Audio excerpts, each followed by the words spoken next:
Meron na naman tayong dagit. Naka-open off tayo ngayong araw na to ng south mga kalapatids. So meron tayong dalawang dagit mga kaibon.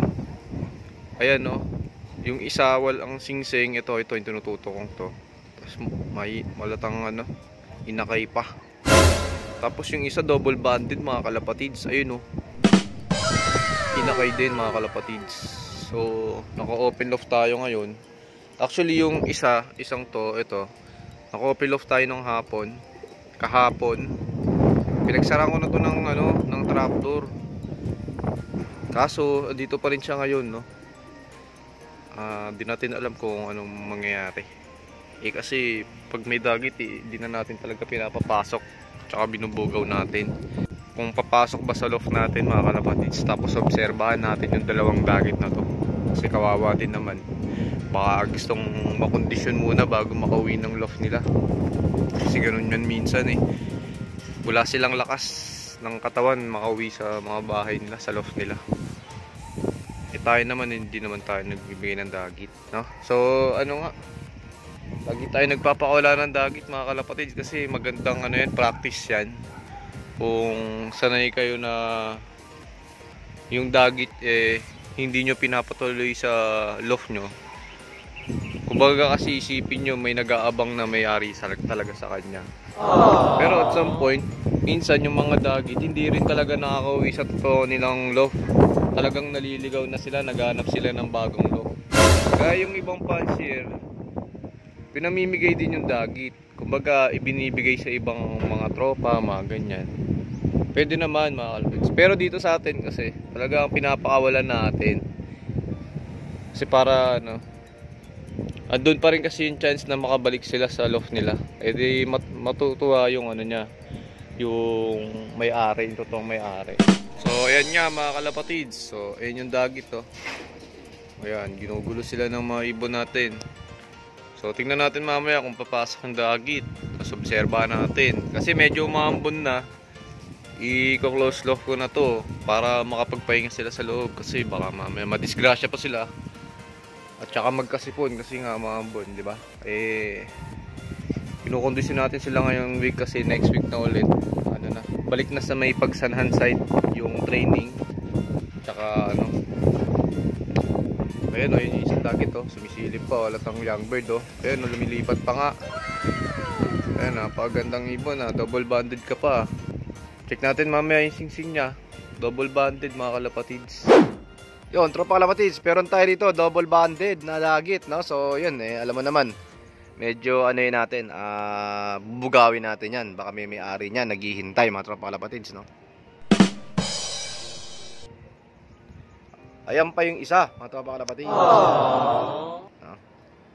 Actually kahapon pa to, di namin pinapapasok, no? Dahil nga alam nyo na mga tropa kalapatids, bawal naman yan, di ba? Ayan siya, double banded maganda yung ibon.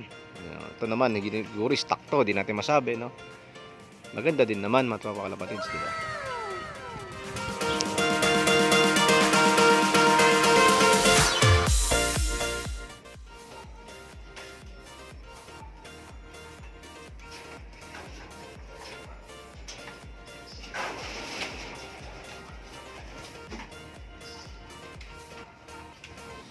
Yung mga tropa kalapatids, wala na yung mga dagit natin, no? At para bumalik na sila sa kanilang mga loft, no?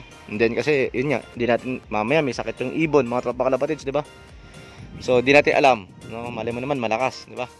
So maganda na rin na umuwi sila sa kanilang mga loft, di ba mga tropa kalapatids, no? Yun lang.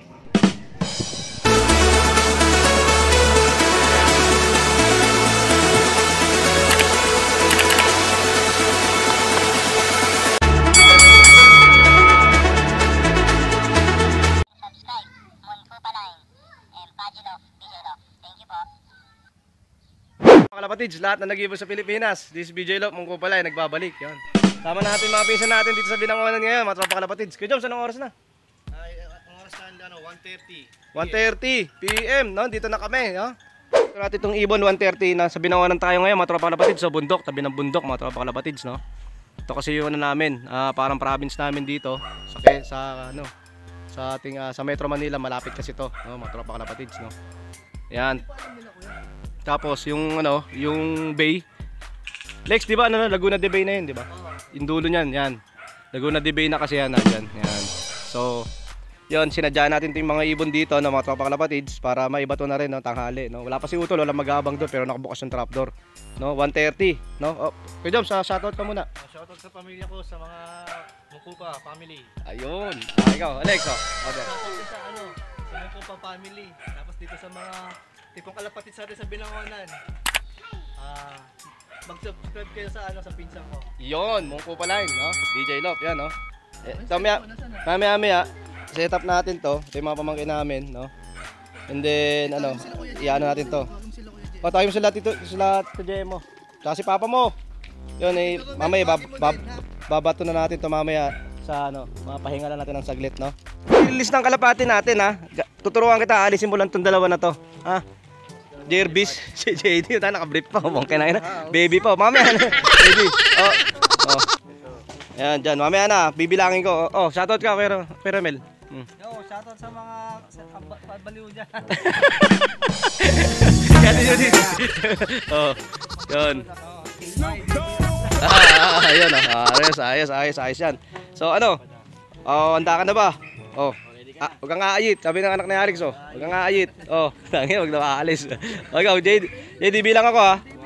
1, 2, 3. Bilis. No. Uy, pakawala mo. Pakawala mo yan, balik mo. Ayun, no. Ayun na sila, mga tropa kalapatids, no. Ano ko dyan? Anong oras na? Ano na, 1:35. 1:35, no, 1:35 PM. Ayun, no. Ayun na sila, yun. Ayun, no. 1:35, mga tropa kalapatids, no. Sabi na nga may naiwan na isa. Pero to, 14 yan mga tropa kalapatids, no? Sana kompleto, no?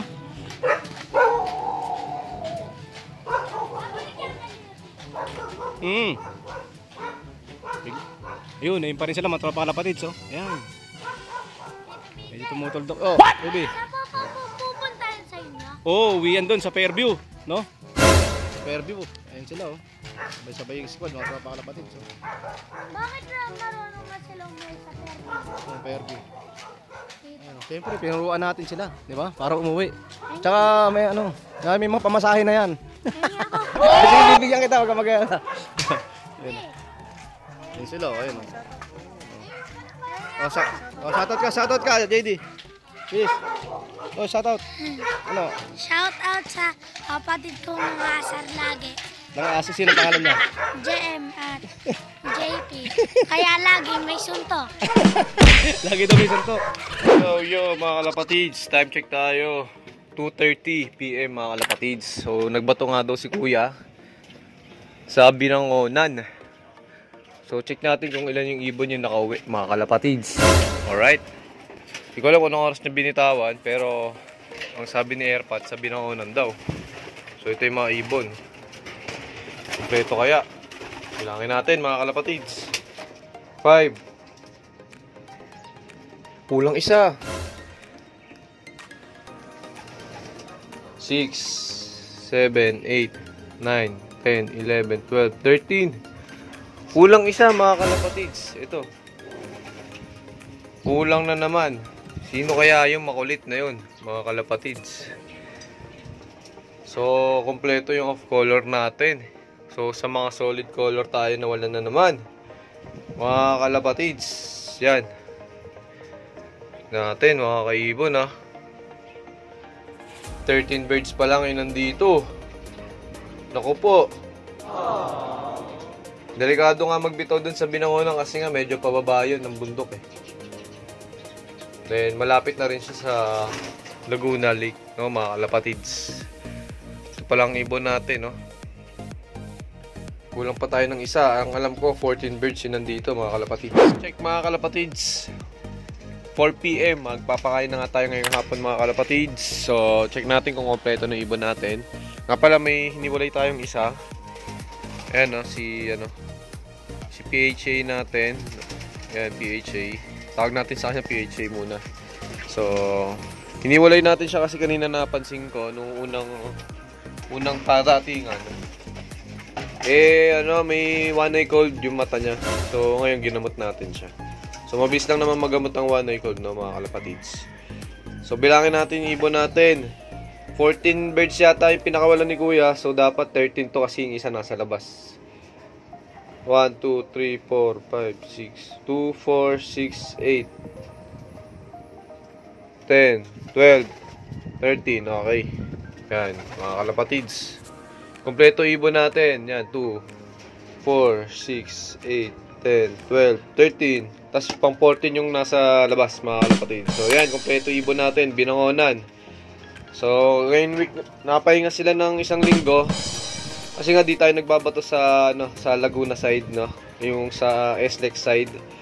So, ang bato natin is more on dito sa Quezon, mga kalapatids, saka Pagsanhan. Ganun nga yung diskarte natin lagi pag south. So, ito nga, ayan na. Kompleto tayo. So, ngayong week naman puro naman sila ngayon, puro training naman sila ngayon. Paite, tsaka Kalayaan yata yun, Kalayaan, tapos Pagsanhan, parang ganun. So, sunod-sunod mga kalapatids, yung training nila. Tapos, paano na yun, palayo na ng palayo, mga kalapatids. So, yan, kompleto, buti, kompleto, ibon natin, no? So, shoutout kila Kuya. So, kasama niya yung mga pinsana namin nandun, no? At, yun, sa Binangonan. So, ingat sa kanila, mga kalapatids. Pakainin na natin yung mga ibon natin. Yung isa, pinakawalan na natin. Kasi magaling na kagad. One eye cold, no? So, kanina siya nagkaroon ng one eye. Ngayon, magaling na kagad. Kung tinatanong nyo kung paano natin nagamot yung one eye cold ng ganong kabilis, mga kalapatids. So, hanapin nyo na lang sa playlist natin, mga kalapatids, kung paano natin nagagamot yung one eye cold, no? Meron tayong ginawa dati. So, same pa rin naman yung proseso. No, ayan na, wala na. Kanina maga yung mata niya, hindi ko na lang na-videohan, talagang umuwi siya maga yung mata niya. Siya lang yung yung mata. So ngayon, ayan. No. Meron pa rin konti pero recovered na yan. So, one eye cold, no. Okay, yan, 14 birds. Andyan, mga kalapatids. Alright. Was it the voice? Was it the fire burning in me?